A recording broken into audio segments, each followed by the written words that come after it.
अस्सलाम वालेकुम। Six lecture है हमारा इकोनोमेट्रिक्स 2 का। और इस लेक्चर में हमने एक नया टॉपिक स्टार्ट करना है, that is auto correlation. Econometrics 1 में जब हमने क्लासिकल लीनियर रिग्रेशन मॉडल के असम्पशंस रीड की थी, उनको जब देखा था हमने, तो उसमें एक बहुत इंपॉर्टेंट असम्पशन ये थी कि आपकी ऑटो कोरिलेशन नहीं होनी चाहिए वेरी एरर टर्म के दरमियान और आपकी सीरीज़ के दरमियान। तो लाइक अगर ये आपकी अजम्पशन जो है वो फुलफ़िल नहीं होती, तो इसका मतलब ये है कि आपके वो जो कोफिशेंट्स हैं वो बेस्ट लीनियर अनबाइस्ड कोफिशेंट नहीं होते, जिसको हम ब्लू भी बोलते थे। तो कहने का मतलब ये है कि ये चीज़ आपकी जो है वो फुलफ़िल होनी चाहिए कि आपके एरर टर्म जो है वो सीरीज़ के साथ कोरिलेटेड नहीं होनी चाहिए। तो देखते हैं इसको डिटेल में कि ये क्या चीज़ है, ये कैसे काम करता है और कैसे इफ़ेक्ट करता है मॉडल को। Auto correlation occurs in time series studies when the errors associated with a given time period carry out into future time period। तो ये हमारा है यहाँ पे प्रॉब्लम कि ये तब कैरी करती है, ये प्रॉब्लम तब अक्कर होती है जब टाइम सीरीज स्टडीज़ के अंदर errors associated with a given time period के एक टाइम करंट टाइम पीरियड की जो एरर्स हैं वो फ्यूचर टाइम पीरियड्स की एरर्स को जो हैं वो एग्जिस्ट करती हैं, उनको जो है वो इफ़ेक्ट करती हैं या उनकी कॉज करती हैं। रिलेशनशिप होता है गिवन टाइम पीरियड में और फ्यूचर टाइम पीरियड में। For example, if we are predicting the growth of stock dividends and overestimate in 1 year is likely to lead to overestimates in succeeding years, के 1 year की जो over estimates हैं या estimates हैं वो likely to lead करें estimates को अगले आने वाले सालों की। तो ये एग्जांपल है आपकी ऑटो कोरिलेशन की। Time series data follow natural ordering over time. Time series data की ये प्रॉपर्टी है कि उसके अंदर नेचुरल ऑर्डरिंग की होती है, कि मतलब अगर पॉजिटिव ऑर्डर है तो उसके अंदर पॉजिटिव ऑर्डर रहता है, नेगेटिव है तो ये मोस्टली ऐसे ही होता है। तो it is likely that such data exhibits inter correlation specially if the time series interval between successive observations is short, such as weeks or days। अब टाइम सीरीज डाटा के अंदर जो शॉर्ट पीरियड ऑफ टाइम का data होता है, like daily basis का, weekly basis का, उसमें ये ज़्यादा प्रॉब्लम होती है। और ये डेली बेसिस की और वीकली बेसिस की एग्जांपल क्या हो सकती है कि आपकी स्टॉक मार्केट का जो डाटा होता है वो डेली बेसिस पे अपडेट होता है। तो और ये आपका जो है ये इस तरह का जो वेरिएबल है सीरीज़ हैं उसके अंदर ये ज़्यादा प्रॉब्लम एग्जिस्ट कर सकता है। We expect stock market prices to move or move down for several days in succession। वही एग्जांपल दी हुई है कि स्टॉक मार्केट का जो डाटा है वो सक्सेसिवली कंटिन्यूसली अप और डाउन जो है वो होता रहता है डेली बेसिस पे। In situation like this the assumption of no auto or serial correlation in the error term that underlies the classical linear regression model will be violated. तो इस तरह की सिचुएशन में जो क्लासिकल लीनियर रिग्रेशन मॉडल की underlies assumption थी वो जो है वो वायोलेट हो जाती है। तो अभी इसमें एक और टर्म यूज़ हुई है ऑटो कोरिलेशन और सीरियल कोरिलेशन। इसका डिफरेंस क्या होता है ये भी हम नेक्स्ट स्लाइड्स में देखेंगे। तो एक्सप्रेशन इसकी कैसे होगी, ऑटो कोरिलेशन को हम एक्सप्रेस कैसे कर सकते हैं, मैथमेटिकली कैसे लिख सकते हैं। We experience auto correlation when summation ui is not equal to 0।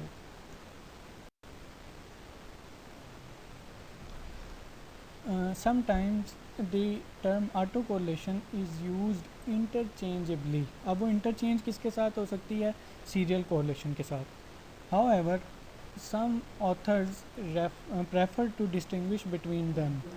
पहले वो कह रहे हैं कि इसको इंटरचेंज किया जा सकता है सीरियल कोरिलेशन के साथ, लेकिन कुछ ऑथर्स जो हैं, कुछ स्टैटिस्टिशियंस जो हैं, कुछ इकोनोमेट्रिशियंस जो हैं वो इसके दरमियान डिस्टिंग्विश करते हैं, डिफरेंस करते हैं। वो कैसे? For example, Tintner defines auto correlation as lag correlation of a given series within itself lagged by a number of times units। यानी कि अगर हम किसी एक सीरीज़ की बात कर रहे हैं तो उसका उसके जो टाइम लैग का है वो विद इन इट सेल्फ आएगा। यानी अगर एक सीरीज़ फॉर एग्जांपल मैं बात कर रहा हूँ कंजम्पशन की, कि इस साल की कंजम्पशन अगले साल की कंजम्पशन को इफ़ेक्ट करती है, यानी एक ही सीरीज़ के अंदर रहते हुए जब हम देखेंगे लैग इफ़ेक्ट जो है कि एक साल का फ्यूचर ईयर करंट ईयर का फ्यूचर ईयर्स पे इफ़ेक्ट आ रहा है, तो वो आपकी ऑटो कोरिलेशन है। Whereas serial correlation is the lag correlation between two different series. जब हम टू डिफरेंट सीरीज़ के दरमियान देखेंगे तो वो सीरियल कोरिलेशन है। जैसे अगर मैं ये कहूँ कि इस साल की कंजम्पशन जो है वो अगले साल की सेविंग को इफ़ेक्ट करती है, तो ये सीरियल कोरिलेशन है। क्रॉस सीरीज़ जब हम लैग कोरिलेशन देखेंगे तो वो सीरियल कोरिलेशन होगी, और अगर हम विद इन दी सीरीज़ देखेंगे तो वो ऑटो कोरिलेशन होगी। We will use both terms simultaneously in this lecture. There are different types of serial correlation. With first order serial correlation, errors in the one time period are correlated directly with the errors in the ensuing time period. First order जो serial correlation होगी उसमें हम देखेंगे कि इस साल की जो वैल्यूज़ हैं वो अगले साल की या पिछले साल की वैल्यूज़ को जो है वो इफ़ेक्ट कर रही होंगी, जिसमें एक फ़र्स्ट ऑर्डर इन्वॉल्व होगा, एक साल का गैप होगा, वो फर्स्ट ऑर्डर सीरियल कोरिलेशन होगी। With positive serial correlation errors in one time period are positively correlated with errors in the next time period. Positive correlation का मतलब ये है कि एक टाइम पीरियड जो है उसकी वैल्यू जो है वो अगले नेक्स्ट टाइम पीरियड की वैल्यू के साथ पॉजिटिवली कोरिलेटेड है। यानी अगर इस साल करंट ईयर की वैल्यू बढ़ रही है तो फ्यूचर अगले साल की वैल्यू भी बढ़ेगी, ये पॉजिटिव कोरिलेशन है। तो ये थोड़ा सा इंट्रोडक्शन था ऑटो कोरिलेशन सीरियल कोरिलेशन का। टाइप्स भी हम नेक्स्ट स्लाइड्स में डिटेल में देखेंगे कि फ़र्स्ट ऑर्डर कैसी होती है, सेकंड ऑर्डर कैसी होती है, हायर ऑर्डर कैसी होती है, तो सारा हम डिटेल में इसको देखेंगे। पहले हम देखते हैं कॉजेज़ क्या होती हैं ऑटो कोरिलेशन की। इनर्शिया मैक्रो इकनॉमिक्स के डाटा के अंदर फ्लक्चुएशंस काफ़ी ज़्यादा आती है, साइकिल्स बहुत होती हैं, बूम्स होती हैं, रिसेशंस होती हैं, बिजनेस साइकिल जिस तरह बनते हैं उस तरीके से। तो इसकी वजह से अभी हमने देखा है कि जैसे हमने देखा कि डेली बेसिस पे या वीकली बेसिस पे जो डाटा बनता है, जिसकी एग्जांपल हमने स्टॉक मार्केट ली थी, उसमें भी यही था कि फ्लक्चुएशन आती रहती है डेली बेसिस पे। तो जब इस तरह का डाटा होगा जिसमें साइकिल्स बनेंगे, बिजनेस साइकिल्स बनेंगे, तो ये इनर्शिया की प्रॉब्लम जो होती है वो कहलाती है। तो जब भी इनर्शिया फेस करना पड़ेगा तो वो कॉज करेगा ऑटो कोरिलेशन को। सेकंड कॉज है स्पेसिफिकेशन बाइस। और स्पेसिफिकेशन बाइस में पहली हमारे पास पॉसिबिलिटी ये है कि हम किसी एक वेरिएबल को एक्सक्लूड कर दें, एक्सक्लूडेड वेरिएबल। एक हाइपोथेटिकल इन्होंने मॉडल दिया हुआ है जो कि अप्रोप्रिएट मॉडल जिसका ये बन रहा है कि Y T is equal to beta one plus beta two X two plus beta three X three plus beta four X four plus U T. इसका मतलब ये है कि जो आपका y वेरिएबल है डिपेंडेंट, वो x2, x3 और x4 पे जो है वो डिपेंड कर रहा है, या x2, x3 और x4 इंडिपेंडेंट वेरिएबल हैं और y आपका डिपेंडेंट वेरिएबल। ये अप्रोप्रिएट मॉडल है आपका। लेकिन जब आपने एस्टिमेट किया मॉडल तो इस तरह से किया कि Y T is equal to beta one plus beta two X two T plus beta three X three T plus V T. अब इसमें आपने एक ऐसा वेरिएबल स्किप कर दिया है जो कि आपका अप्रोप्रिएट था, जो कि आपका इफ़ेक्ट कर रहा था डिपेंडेंट वेरिएबल को। तो ये एक्सक्लूडेड एस्टिमेटेड इक्वेशन हो गई या मॉडल हो गया आपका, जो कॉज कर रहा है ऑटो कोरिलेशन को। अब वी टी इसमें किसके इक्वल है कि इसमें बीटा फोर, इसके एक्स फोर जो था वेरिएबल जो हमने वहाँ से एक्सक्लूड किया वो इसके अंदर ऐड हो गया। तो एक और स्पेसिफिकेशन बाइसनेस होती है या एरर होती है कि इनकरेक्ट फंक्शनल फॉर्म, कि फंक्शनल फॉर्म आपकी ठीक ना हो, जैसा कि Y T is equal to beta one plus beta two X two plus beta three X two square plus V T. ये एक अप्रोप्रिएट मॉडल है आपके पास लाइक इस तरह का मॉडल आपके पास होना चाहिए कि x2 का स्केयर आप यूज़ करें और x2 भी यूज़ करें अपने मॉडल के अंदर। लेकिन जब आप यूज़ कर रहे हैं तो x2 के स्केयर की जगह सिर्फ x2 यूज़ कर रहे हैं मॉडल के अंदर, तो ये भी आपकी स्पेसिफिकेशन ठीक नहीं हुई मॉडल की। या इस तरीके से भी हो सकता है जैसे हमने चैप्टर नंबर 6 में पढ़े थे specifications, model specifications, log log model, log lin log model के कुछ वेरिएबल्स आपके पास इंडिपेंडेंट साइज पे लॉग फॉर्म में हो या ग्रोथ फॉर्म में हो और कुछ यूनिट्स में हो जिनकी फंक्शनल फॉर्म ठीक ना हो, तो वो आपका ये प्रॉब्लम जनरेट कर सकती है। फिर एक और रीज़न है cobweb phenomena. In agriculture market the supply reacts to price with a lag of one time period because supply decisions take time to implement। ये होता है कॉब फिनोमिना के खासकर एग्रीकल्चर मार्केट्स के अंदर supply reacts to price with the lag of one time period, कि जो supply होती है वो मार्केट के अंदर या प्राइस पे इफ़ेक्ट करने, आप सप्लाई बढ़ाते हो तो इनका कहने का मतलब ये जब भी सप्लाई इफ़ेक्ट होती है तो उसका प्राइस पे इफ़ेक्ट का आने का जो टाइम पीरियड है वो 1 ईयर तक का होता है या वन टाइम पीरियड का होता है। Because supply decisions take time to implement, this is known as the cobweb phenomena. Thus, at the beginning of this year's planting of crops, farmers are influenced by the prices prevailing last year। यही हमने देखा है कि जब भी planting हो रही होती है क्रॉप्स की तो किसान क्या करते हैं, पिछले साल की प्राइस को देखते हैं कि क्या थी, पिछले साल की प्राइस को देख के वो क्रॉपिंग करते हैं कि हमने कौन सी क्रॉप को जो है वो प्लांट करना है।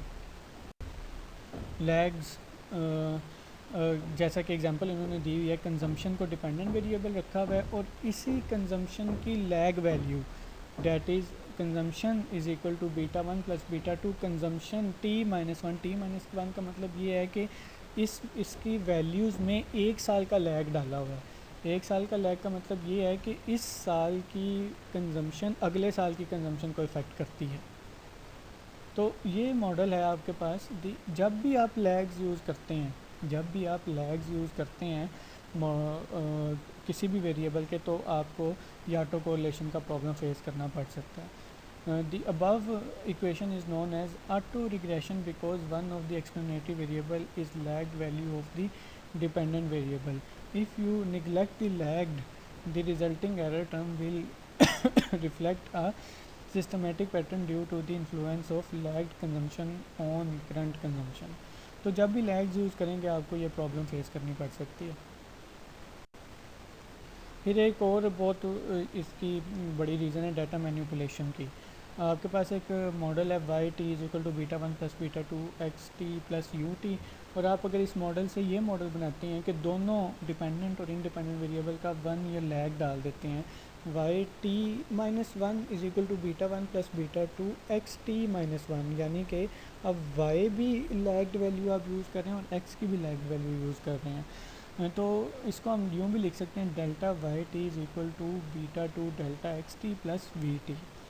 This equation is known as the first difference form and dynamic regression model. The previous equation is known as the level form. Note that the error term in the first equation is not autocorrelated, but it can be shown that the error term in the first difference form is autocorrelated.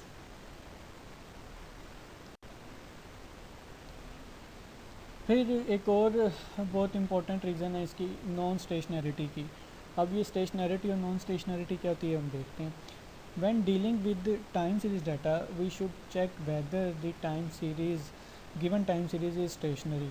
A time series is stationary if its characteristics, अब इसकी characteristics कौन सी हैं कि उस series का mean, उसका variance, उसका covariance are time variant. और इस टाइम वेरिएंट का मतलब क्या है, that is they do not change over time, यानी कि जिस सीरीज़ की आप स्टेशनरिटी चेक करना चाह रहे हैं वो स्टेशनरी तब होगा जब उसका मीन, वेरिएंस और कोवेरिएंस ओवर द टाइम जो आपने डाटा लिया हुआ है, जितने टाइम का डाटा लिया हुआ है उसमें वो चेंज ना हो।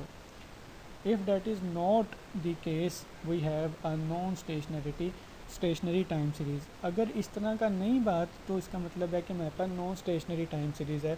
और जब भी आप non stationary time series use करेंगे, टाइम सीरीज़ का डाटा यूज़ करेंगे, तो आपके पास ऑटो कोरिलेशन की प्रॉब्लम आ सकती है। अब थोड़ी सी और एक्सप्लेनेशन है इसकी। One factor that can cause auto correlation is omitted variable. Suppose Y T is related to x2t and x3t, but we wrongfully do not include x3t in our model. yt एक dependent variable है जो कि relate कर रहा था x2 के साथ और x3 के साथ, लेकिन मिस्टेकनली या गलती से हमने इंक्लूड नहीं किया x3 को मॉडल के अंदर। The effect of x3t will be captured by the disturbance ut. If x3t, like many economic series, exhibit a trend over time, then x3t depends on x3t minus 1, x3t minus 2, and so on. Similarly, then ut depends on ut minus 1 and ut minus 2 and so on. तो जब भी आप एक variable को exclude करेंगे और वो variable जो है वो सिग्निफिकेंटली इफ़ेक्ट कर रहा था डिपेंडेंट वेरिएबल को, तो उसकी लैग्ड वैल्यूज़ भी जो हैं वो उसको डिपेंड कर सकती हैं। तो इसी तरीके से उसकी जो एरर टर्म है वो भी इफ़ेक्ट कर सकती है। तो इस तरीके से ऑटो कोरिलेशन आपको फेस करनी पड़ सकती है। Another possible reason is misspecification. Suppose yt is related to x2t with a quadratic relationship कि x2 का स्केयर क्वाड्रेटिक रिलेशनशिप के साथ yt पे वो डिपेंड कर रहा है। ये स्पेसिफिकेशन ठीक है इस मॉडल की, but we wrongfully assume and estimated a straight line that is yt is equal to beta 1 plus beta 2 x2t plus ut। उसका स्केयर नहीं जनरेट करते x2 का, then the error term obtained from the straight line will depend on x2 square t। तो इस तरीके से आपकी auto correlation का प्रॉब्लम आ सकता है। A third reason is systematic errors in measurement. Suppose a company updates its inventory at a given period in time. If a systematic error occurred, then the cumulative inventory stock will exhibit accumulated measurement error. These errors will show up as an autocorrelated procedure.